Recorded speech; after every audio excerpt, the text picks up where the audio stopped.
रूस यूक्रेन युद्ध में शांति की कोशिशें जारी हैं, जिसमें अमेरिका और भारत दोनों सक्रिय है। पुतिन ने सीजफायर डील पर सहमति जताई और पीएम मोदी की कोशिशों की सराहना भी की। वहीं बदलते विश्व ऑर्डर में यूरोपीय यूनियन असमंजस है और तो करें क्या। दरअसल रूस अमेरिका साथ आ रहे हैं और यूक्रेन को यूरोपीय यूनियन का साथ है।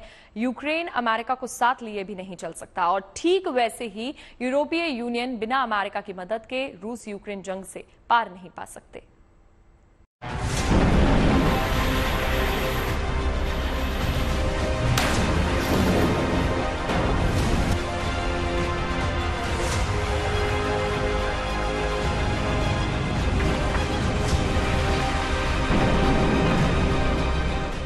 रूस यूक्रेन युद्ध में अब शांति की राह तलाशी जा रही है।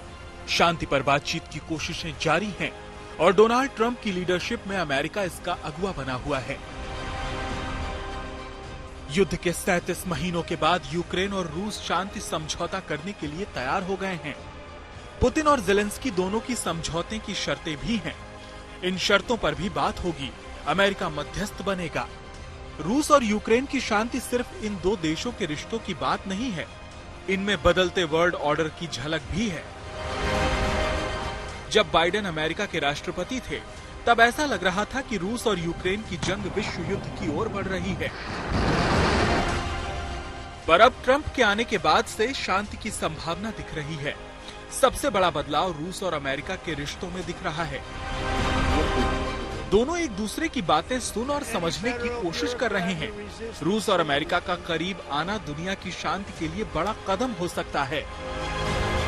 जो अमेरिका और रशिया के बीच में नजदीकियां आने की उम्मीद है, तो उससे चीन को थोड़ा सा खतरा महसूस हो सकता है। लेकिन साथ ही हम भी ये भी देखते हैं कि चीन और रशिया के बीच में काफी नजदीकियां है।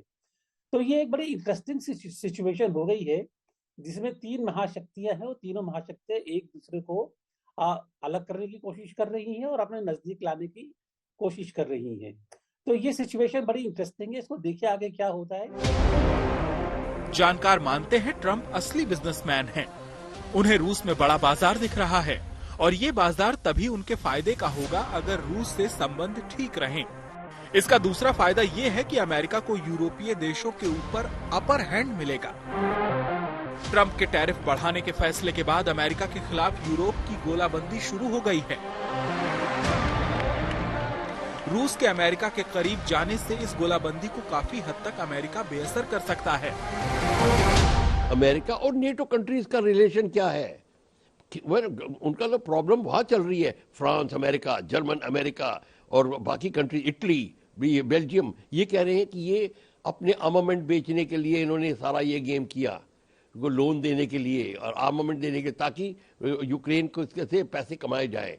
और फिर बाकी खनिज पदार्थ, ऑयल सप्लाई, उसकी सारी पॉलिटिक्स चल रही है।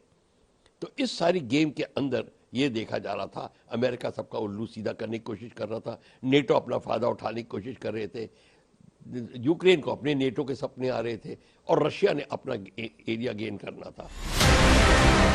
अमेरिका के लिए तीसरा फायदा ये है कि रूस और अमेरिका के बेहतर होते रिश्ते चीन के साथ शक्ति संतुलन में अमेरिका का पलड़ा भारी हो सकता है। चीन ये पहले कह चुका है, अभी कहा है उसने 2 हफ्ते पहले, कि चीन और रूस को कोई भी शक्ति अलग नहीं कर सकती है। रूस ने हालांकि ऐसा कहा नहीं है, लेकिन रूस की भी चीन के ऊपर इकोनॉमिकली डिपेंडेंस काफी ज्यादा है।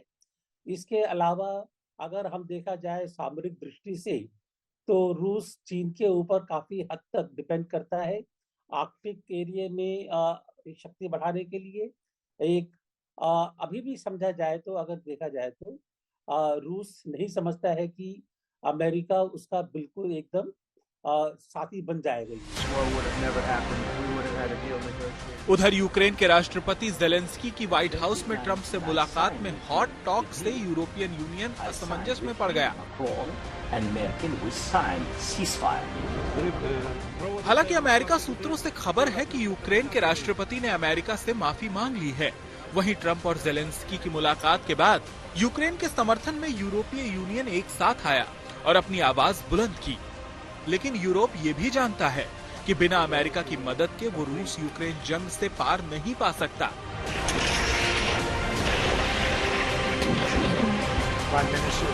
इधर अमेरिका ने यूक्रेन को दी जा रही सैन्य मदद भी रोक दी। ऐसे में सवाल उठे कि क्या यूरोप अकेले रूस को रोक पाएगा? क्या यूरोप की सैन्य ताकत इतनी है कि वो यूक्रेन को सुरक्षा दे सके?